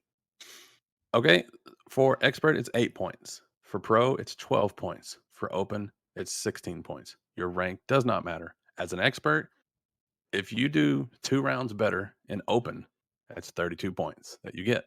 Okay. Simple as that. That is the one that you need to know above all else. That's the simplest way to understand how you gain or lose points in the seeded events, which again is expert, pro, and open. So for amateur, for rookie, for beginner, good luck. That's a longer conversation. That's not worth it, to be honest. It's just not worth it. Just do your best, and you won't be there very long, and then you can start worrying about expert, pro, and open. Okay, so that is one factor, by the way. There's another factor, which is what I don't know what they call it. I call it bonus points. If you finish in the top X percentage of the field, you get bonus points. So if you finish, say, in 3rd place, let's say you're seated, let's say you're Tony, you're seated number 1, and you only get to 3rd place. Well, you're still going to gain points even though you were 2 rounds short of your expected finish, right? So he'll lose 32 points because of the bracket part of the points, but he'll still gain points because of the bonus points, which is a percentage of all the points of all the players in that event. So that part is a little trickier, not nearly as worth worrying about because it's more math than I think most people really care to do. But if you can remember the points per expected, or the points per round, either before or after your expected finish, it's again for expert, it's 8 points per round.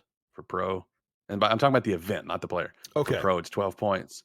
So for you, Tom, whatever or I'll use myself as an example. I'm rated pro. So if I play in a pro event and I go 2 rounds beyond my expected finish, I gain 24 points. Like in Colorado, Keith and I played open doubles together. Even though I'm rated pro, it's 16 points per round beyond our expected finish. So I actually gained points in Colorado. Cool. For that finish. So it's 16 points in the open event, regardless of your rank. It's 12 points in the pro event, regardless of your rank. It's 8 points in the expert event. Suffice to say that if you're punching above your weight, you're doing better than expected. Right. If you're finishing better than your seed, you gain points. Okay. And and then of course the bonus opinion here, since I'm sure this is welcomed. Anybody who tells you how the points work without actually explaining it to them, just ignore them. Like people who tell you, well, you got to work for IFP to get points. Now, screw all that. It's all silly.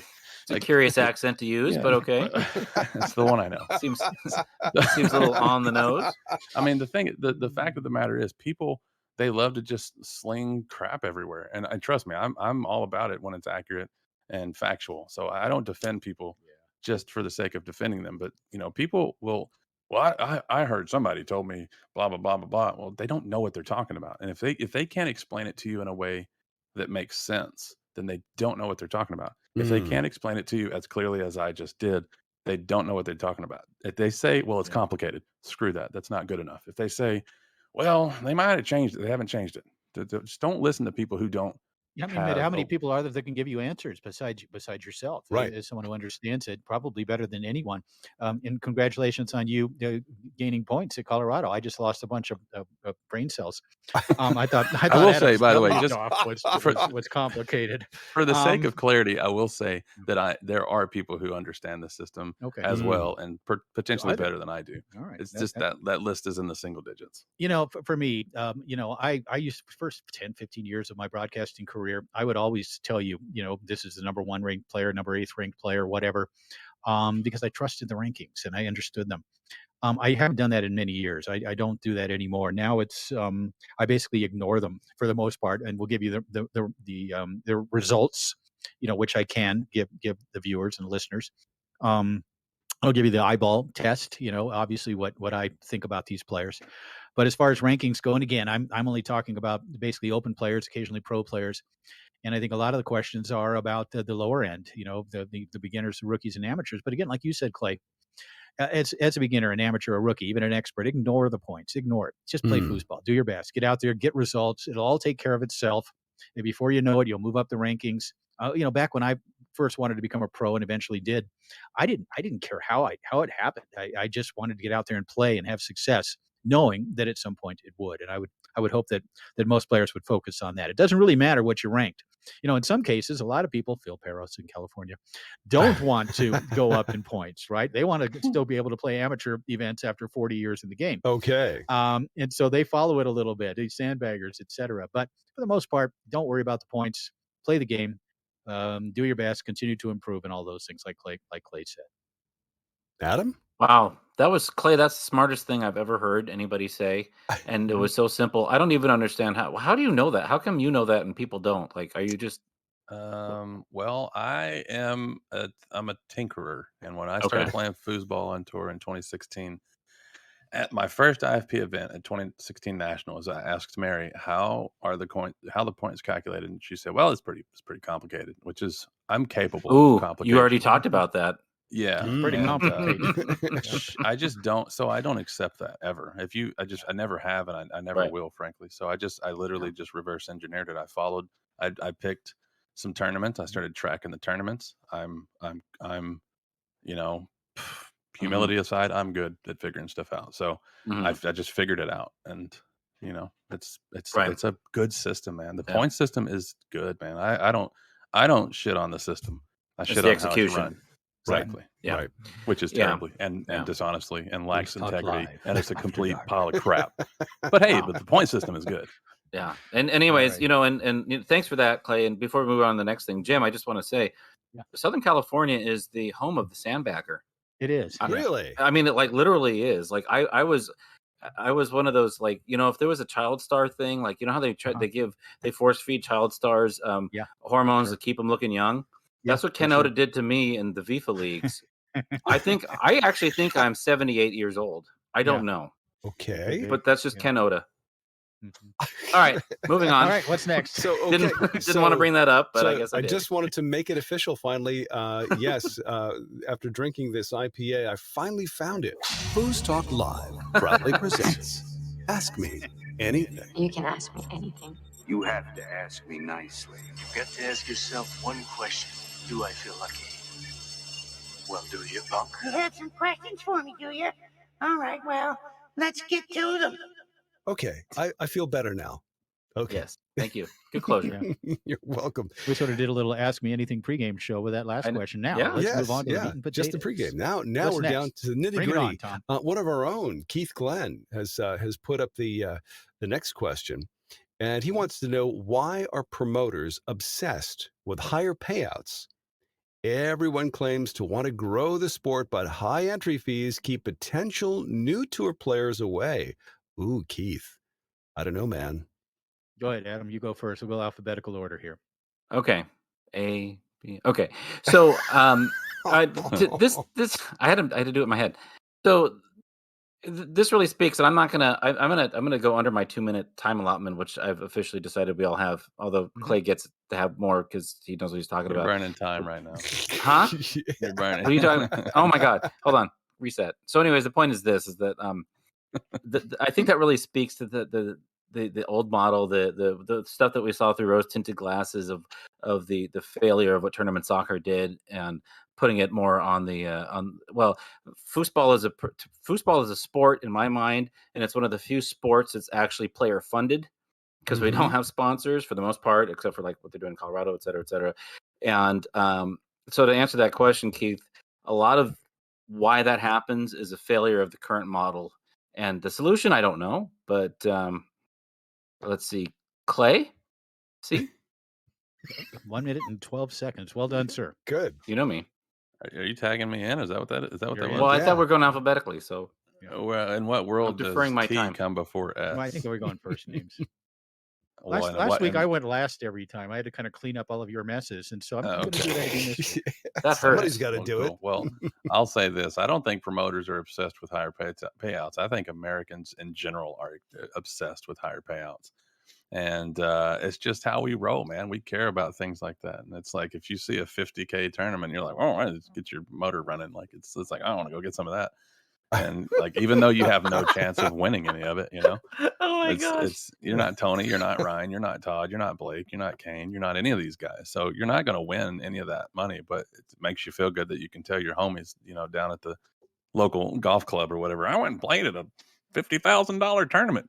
Cost me $2,000 and I lost every single dollar I had in entry fee. Plus I paid a lot of money as an extra balls because I kept forgetting them in the tables. And had a $4,000 bar tab. But by God, I played in a freaking tournament.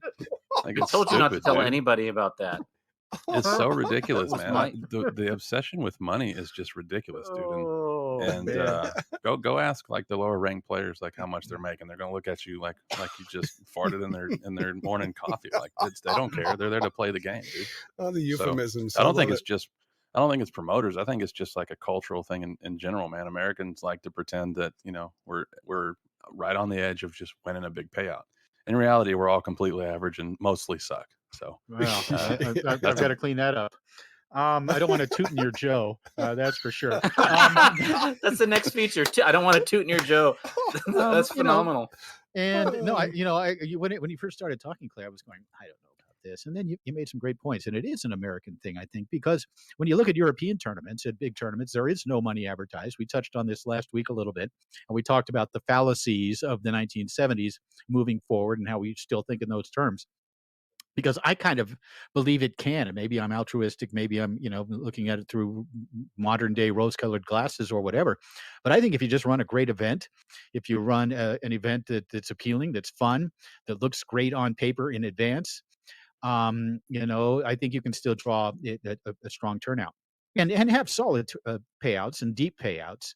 But I think the idea of advertising a 50 grand or 100 grander, because as we all know, many of these 100 granders, 75 granders that have taken place were not near that in terms of actual payout, right? When you factor in tables, jackets, trophies, certificates, free breakfast at the hotel, everything else. But it's, so it's really an American thing. And that was what I got out of what you said there, Clay, because it is it isn't that way in Europe. It's not that way in the rest of the world.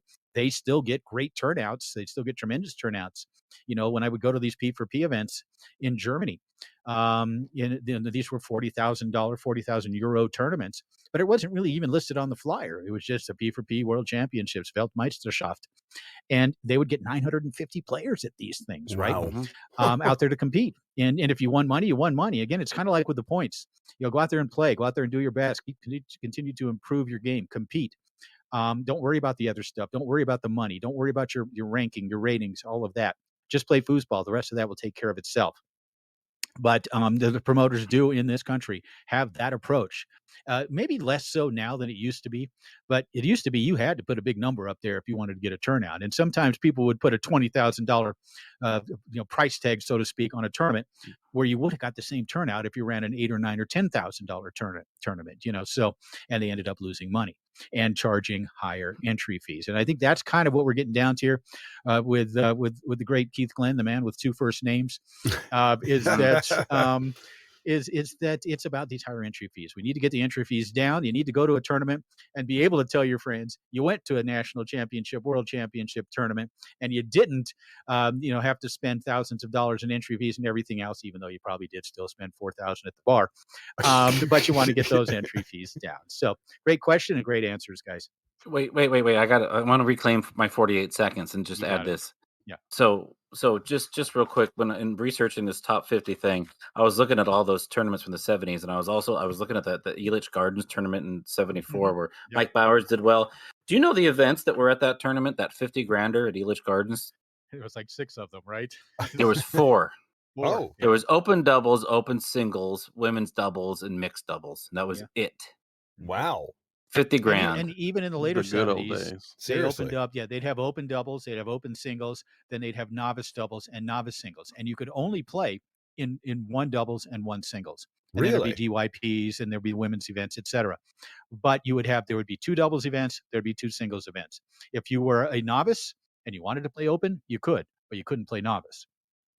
And there's something to be said for that. Now, if we're going to talk about Swiss system again, Swiss system kind of takes care of all that to a degree as well. Yeah, that's the other thing we got into a bit last week with the Swiss system. It is really, truly a great way to go, especially with local DYPs. I think it's awesome because you get to play so much more and you get to know everybody. So where's the downside? Yeah, No, knowing everybody. That's the downside. I honestly don't really need to know everybody, if I'm being totally honest. I don't mind playing against them, but I don't need to know them. They don't need to know me. Everybody should know you, Clay. They really You know what? Yeah, Yeah, watch your language. Yeah. But that's the thing too with the Swiss system. Everybody plays everybody in the mornings. It's all you're going to go into a group with a master player and a beginner player, and you get to play everybody, etc. And it all takes care of itself when it moves on to the what could be 4 elimination brackets, A, B, C, and D. Sure. Call them open, pro, expert, amateur, call them whatever you want. But it kind of all takes care of that. And I think it's just a great way to go. And it's just a matter of whether these promoters who advertise these big price payouts will attempt to do the Swiss system. So anyway, that's another topic, one that we addressed last week. Yeah, absolutely. And we'll every week from now on, I think. Well, I think it's about time we also bring another familiar name to Ask Me Anything. Noah Is Rosen. it me? No. What is your name again? Noah, alphabetically. Who's here? You know who Noah is? Sorry. Noah Rosenstein, right? Oh, yeah. Rosenstein from California. I love Noah. He's a terrific guy from Inside Foos. And he's John asking Bainey. us to circle back to where we were last week when it comes to talking about the World Cup. Now, All right. he's saying now, if Tornado is not available as a table at the World Cup, will that fuel purchases of European tables here in the United States? Will players buy, say, Roberto Sport or Gorlando or Leonhardt to practice on and make that their home table? You think that'll happen? I'll let you go with this. Yeah, Adam, you may begin.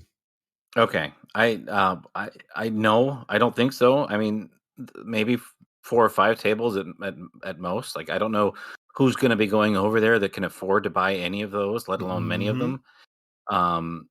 And there's a lot of places that people probably have access to friends that have tables like that already. So I don't think it's going to have this huge influx of. I kind of think Noah's really asking, like, is the American table choice going to change? And I've got to say no. Right. There's no way. Well, That's Clay. Done. I'm trying to figure out, is that how you say his name? Clay? Rosenstein. Rosenstein. Yeah, Rosenstein. Okay, my bad. Noah Rosenstein. Yes. I'm an asshole for that. Sorry. What were you? You thought it was like Frankenstein?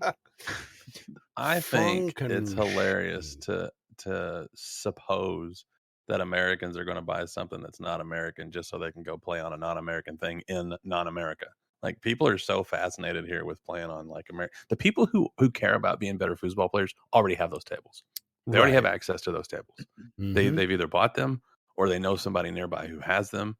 I think it's more likely that if Tornado is not a table that they can play abroad, I think it's more likely that they just don't go. which is why I think it's hilarious to think that that's not going to be a table that they can play on. Okay. So I don't know. Yeah. To me, it's kind of a moot point because it's just like it's not going to happen. Yeah, I kind of agree. I mean, there's obviously a few people might do that, might go get themselves a Leonhardt or Bonzini or whatever. Yeah, first of all, we're still going to wait and see on whether Tornado will be involved or not, and we'll be on top of that story as it moves forward into the new year. I think Joe Biden's talking to the ITSF right now, trying to could work a deal. be. That does breed confidence for sure.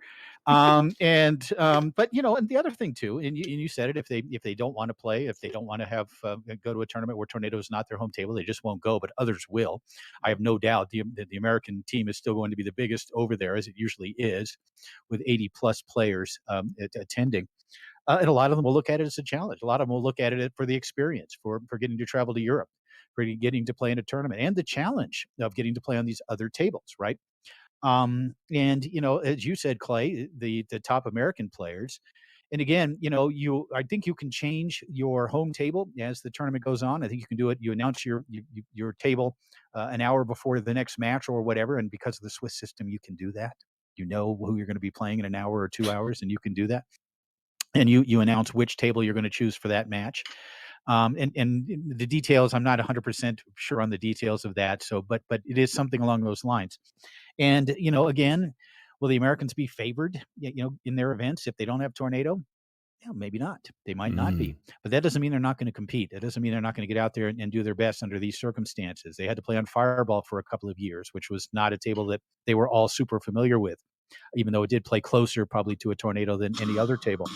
But to answer the question from the great Noah Rosenstein, editor supreme, a member of the Inside Foos team, brilliant man, and not a bad player as well. No, I don't think they will. I don't think that's going to stimulate necessarily sales. I think if Leonhardt, Bonzini actually is a pretty good selling table here in this country. You'll find it in a lot of corporations. Of course, we have the Bonzini tour. We have the Bonzini tour down on the East Coast, in the Southeast. But if Leonhardt makes a concerted effort, and I hear that they are kind of going to push things a little bit here in this country, it's a really good table. Why wouldn't you? Why not have a Tornado and a Leonhardt in your house? Just to have one. But will it stimulate purchases of tables? I don't think so. And there's also this other talk about the table called Guardian, and I believe that's Chinese manufacturer, correct? It's a German designer manufactured in China, but it's not an official table, so it's not even something that would be in the mix, at least at this stage, unless it advances from basically a demonstration table to an official table. Gotcha. Awesome. Wow. So that's all we got. We had questions and we've answered them. Any other issues you guys would like to address? Yeah. I will. I've got something. Just today, I received emails from the great Robert Mares, who is the head of the selection committee for the United States World Cup team. As we're on that topic, I'm on the board. I'm on the board of selectors, so to speak, on the committee. And so we have been handed a list of candidates for both the men's and the women's teams, and we can add to that if we wish. This is just kind of to help us through. And we are asked to select X number of players from both the men's and the women's teams, both of whom won in this last event. I'm wondering, at this stage, because of the Tornado controversy, so to speak, or the unknown factor of whether Tornado will be there, we'll see how many of these players declare. Did any of you think that any of the men or women from those gold medal winning teams would not come because it wouldn't be Tornado? I don't think so. I think basically, excuse me, they all would. I think they're still all coming, no matter. But it's kind of interesting. I do get to participate in that as we now officially begin the selection process for 2022. Right. Your thoughts, guys. I mean, basically, do we basically keep the same teams, right? Do we keep the teams that won the gold medal? How can you make changes? Tommy Orr Jr. was not on the men's team. Do you add him? Who do you pull off? Women's team. I don't know that you change anything on the women's team. Maybe a couple of tweaks here and there, but really, if a team wins a gold medal, do you change it? What do you think, guys? I have no idea. Like, I really don't know. Like, the intangibles are just too much for me. It would for me. It would start with what can the other players do on these other tables. I feel like, and what would there be there? What do you call it? The gas factor. Where would it be? I mean, obviously it's the World Cup. You're into it, but I mean, I would feel betrayed somewhat if my home country's table pulled out for whatever reason. I know this business and all that other stuff, and it's not for me to speak to, but I'd be bummed. And it would take a little bit of like, I don't know, like not an interview thing, but you're just asking around, being like, hey, where are we at with this? Like, how much do you even care at this point? Because there's just so many of these other intangibles that are involved. I don't know, Clay. Table's going to be there. Okay.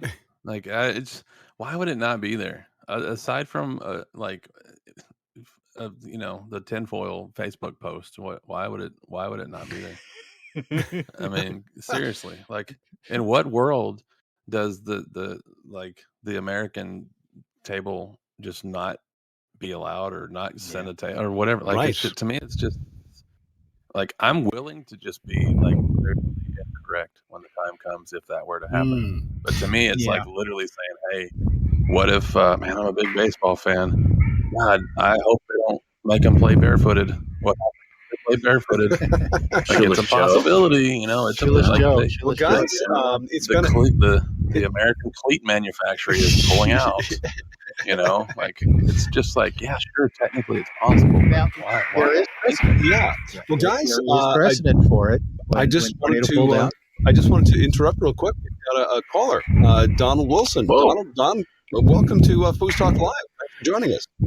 Hey, Don. Hey, how y'all doing? Doing well. How about yourself? I'm doing great. I don't know how well my reception will be. I live in the country now. Oh, you moved to the country. We hear you okay. Yeah. Good. Well, just to speak a little bit about the tornado situation, we're reaching out to have a one-on-one meeting with Tornado and explain to them about some new projects that we have in USTSO. One being a Paralympic sport. We have a committee now, and we're going to try to bring the awareness of, Paralympic foosball and get that going real big, because that's so well needed. And that would be a big impact for Tornado, along with our player base as well.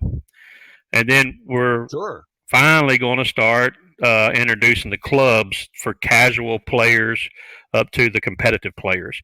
And that's only going to broaden more people wanting foosball. And, of course, Tornado is probably, it is by far the top table in the United States. And so we want to go at them and explain some of the things that we're doing. And it's not just about, we want this, we want that, we want this. We want to let them know that, hey, we're trying to help grow everything as well. And then I just found out this couple weeks ago that there's about 15 countries that depend on 15 to 20 countries that depend on Tornado as being their home model table, for the championships. And we want to share that with them as well. And then I want to see if there's anything that we can do as a USTSO federation, along with the other 15 to 20 federations. Is there anything that we can do to help them change their mind about being in? So we're still working on it. Hopefully we'll know something in the next 2 weeks. And if not, like Jim mentioned, we'll just pick another table. So Donald, it's good to hear that you're living in the country again. But it's great information, and it's coming up from the source folks. It's you guys, basically the USTSO is sort of the go-between between Frederico Collignon and the ITSF and the table manufacturer here in this country. And again, there might have been a premature announcement on that. I understand where that was coming from, but things can change still, right? There still is that strong possibility, or at least a fair possibility, that Tornado still will be involved with the World Cup 2022. Would you say that's accurate? I would say that's accurate. Now the source that was told earlier was accurate, because that's what they were told. But I just don't want to give up until we've exhausted every avenue we can. Understood. Right. Well, we've had sources that have suggested that it could go the other way as well. But from literally from the top. But, yeah, and also we have also heard that there's other federations that already have some tornado tables over there, like around 20 that we could pull from. But that's we want to see what we can do with tornado and getting them back involved, because that's very important. Them being, the top table, everybody looks to be the top table, and it'd be just, it'd be good for them to be in there. Yeah, and looking at it from the ITSF point of view, history suggests that they feel very strongly about making sure that there's a strong American presence. They respect the American game. They respect what this country means in the world grand scheme of things. And they have, at times, bent over backwards to make sure that the Americans were involved. So I would have to think that they feel very strongly about wanting Tornado to be involved. It's just a matter of convincing Kelly Stites and Tornado that this is something that would benefit them as well. And would you say that that's kind of where we are at this stage, of kind of an impasse? Kelly and Tornado not sure they want to make that big commitment to be involved. Or maybe they might not have to. Is that kind of what you're alluding to? That's kind of what I'm alluding to. I mean, we would like for them to be in there, and we would be willing to help as much as we can, or to do anything we can to get them in there. But I mean, I understand that is a big money process to get that, to have that happen. And I just kind of, we kind of put the shoe on the other foot. If the championship was over here, how many other countries would want to ship 30 to 40 tables in this economy, with the cost of freight and everything? How many of them would have difficulty sending stuff and wanting to participate, not knowing what would happen? So I mean, I can kind of see it, but we're willing to help and do anything we can to try to make this happen. But it can very well still happen. It's just we just need things to just kind of fit together and work together, and I can see it happening. So from Tornado's point of view, is it simply that it's just a cost thing? Is that what we're up against here? Well, it's from what I've been told, it's a lot of things. With COVID, they are slammed with getting tables together because of shortage of parts and people getting the parts to them and stuff like that. And then I was told the shipping container to send tables over in the past has run about $8,000, but now it's $25,000 to send a container over. So that's gone up, a good bit. Okay. And and then just the fact of all the tables, and then if we could help them sell them and make sure we get them sold, that would help tremendously too. Because there's always a fear if you send them over there, are they going to get sold? What's going to happen and all that kind of stuff. So that's why I'm saying if all the federations get together and maybe take 2 tables each, that would probably take care of everything. Yeah, Don, I appreciate you coming on and giving us your level take and what sounds to me like, the very meaningful stance that USTSO is taking on this as far as the importance of Tornado at the ITSF. I'm curious, and it didn't even really occur to me that other countries or federations use Tornado as their home table. Could you speak to that? Like, is there a lot of pressure being exuded from other countries on Tornado in the ITSF in this regard? Well, not yet. I mean, I'm still waiting to get a list. I mean, Fareed gave me a list of all the countries that use Tornado tables, and he said there's 15 to 20, and he gave me a list, and I'm in the process of trying to find out who the federation heads are, and then I'm going to wait and see what our meeting goes with Tornado, and then I'll get in touch with the other federations to see what it's going to take to get them involved, because if they have it without the Tornado table, it's going to be like not a really tainted world championships, but if all the Americans don't go and some of these other countries don't go, is it really going to be the best of the best there? That's kind of what you look at. And I know ITSF wants everybody to be there so they can see who the best is. It's happened before, though. It happened. This wouldn't be the first one. It was Fireball. 2 years, 2010s. Yeah. I heard it was real tough to win that one. It was, no question. It was, but that's just how it is, right? You have to accept the circumstances. I honestly don't think any of the top American players would not go, despite the fact that Tornado was not involved. In fact, I would think at least 80% of the people qualified would go. But I've just been quickly jotting down a list of the countries that I believe would use Tornado as a home table. And I've come up with I can come up with a solid 10. But I'm having trouble getting to 15, and that includes, Asia with Japan, Malaysia, certainly both of those countries. Taiwan, probably. They're a fireball country, but they would take Tornado.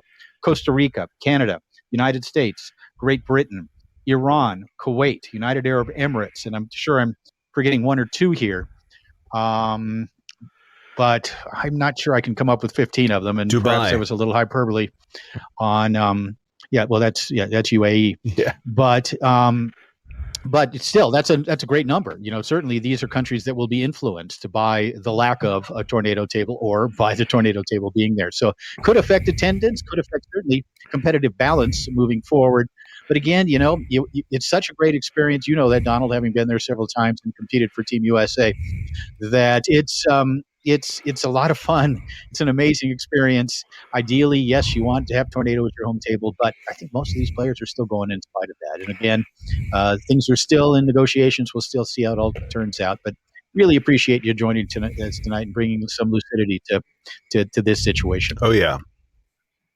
And congratulations, Donna, being the first one to call in probably the last 8 months for FoosTalk Live. They don't call it talk radio for nothing. Well, I was glad I was able to, because I've been wanting to get the word out and let people know, and so I felt like this was a perfect time. So I'm just glad it all worked out where I could get on here and in time to share with y'all. Sure. And Don, can you keep us up to date as developments proceed? As you find out more, can you come back on and let us know? Oh, absolutely. And if Tornado goes ahead and gets back in, you'll hear me without being on the radio. I'll be yelling so loud. Everybody hear me without social media. Cool. Awesome. And we will certainly recognize your voice. But thanks, Donald, and we'll see you tomorrow, buddy. Thanks, Donald. Okay. Y'all have a good one. Talk to you later. Bye. Thanks, Donald. Too, buddy. Merry Christmas and Happy World New Year. Cup all right. Talk as we close. Same to y'all. Same to y'all. Is he on dial-up? Turn it off and on again. Control, Alt, Delete. We really appreciate Donald Wilson. I recognize his voice and his breath. But no, it really brings some clarity to at least a little bit. And of course, we have our finger on that pulse as well. With right, etc. So that was a. We will know soon about what's happening. But it was kind of neat to be able to finish up on that note. Sure. The World Cup, especially with the selection process happening as we speak. Literally, I'm putting together. And again, for me as a committee member and as a voter, it's hard for me to really pull anybody off a team that wins a gold medal. Sure. Right. No, we certainly look forward to 2022. I think overall, World Cup or not, it's going to be a great year in foosball. No question. I think so too. Yeah. Yep. So they have to lose to lose their spot? You gotta lose. You gotta break a couple omelets to eat a spaghetti. Yeah. Gee, if you break your omelet, you're off the team, and we'll have that test before the actual competition. Oh, I'd watch that. I'd commentate the hell out of that. Yeah, well, that'd be fun, wouldn't it? Can they poach an egg though? That's the big one, right? And he grabbed the fork. Oh. But no, I mean, you always want to improve the team, and I think that's kind of what you're suggesting, Clay. Is you always want to improve the team, put the best team out there. But it's hard to pull. I mean, if you want to add Tommy Orr Jr., which is really the only guy probably you're looking at adding, who do you pull off that team? I see. This is what I would like to explain to me. And this is not. I'm not being sarcastic. I literally wonder why the idea. Well, that's why I preface it that way, because it's genuine. I'm serious. It's why not just start? You have X amount of slots on a team. So who is your absolute best player, and he gets the number one spot, and then you just fill out the list that way, regardless of. Well, yeah, but it doesn't come down to best player necessarily. You got to have goalies, right? You got to make sure you have goalies on the best team. Player you have for the situation, right? Singles players, right? Yeah. Which I think is what we've done in the past, and I don't think anybody has earned the right to not be on the team, so to speak, or lost the right to be on the team. I don't think so. And so I think pretty much only because there's not an age restriction. maybe, but I think you're gonna see the same basic teams that we in both the men's, women's, and probably senior as well. Obviously, the junior team is fluid, always changing. But I think men's, women's, seniors, you're going to see basically the same teams, all of whom are gold medal quality teams. Yeah. I mean, we have too many good players is the actual problem. Get them out of here. We don't need all of them. I'm cheering for anybody that we send, so I'm not dissing anybody. Yeah. I want to see Tommy Yor over there. Right. I want to see young Sammy blood over there, Dijon. man. Yeah, all them. Like I don't like to me as a fan, I don't get to pick anything, and nobody actually cares about my opinions. I'm just saying, as a fan, I want to see like the new stars. Yeah. You know what I'm saying? I don't care about how this they is a did 2 or 3 discussion. years ago. Yeah, we can have this discussion down the road here as we begin, because yes, Tommy Yor Jr. comes in. I can actually think of a name or two that maybe you would think about pulling off. But I'm not going to bring it up here tonight because we're right up against it. And but that's a conversation for down the road on the next Ask Me Anything here at FoosTalk Live. And I think next time what we should do is because we're in the holiday spirit is bring out an episode of Ask Me Anything as we celebrate Festivus for the rest of us, where we air grievances. I have so much to say about Festivus. Oh my God, I can go on and on.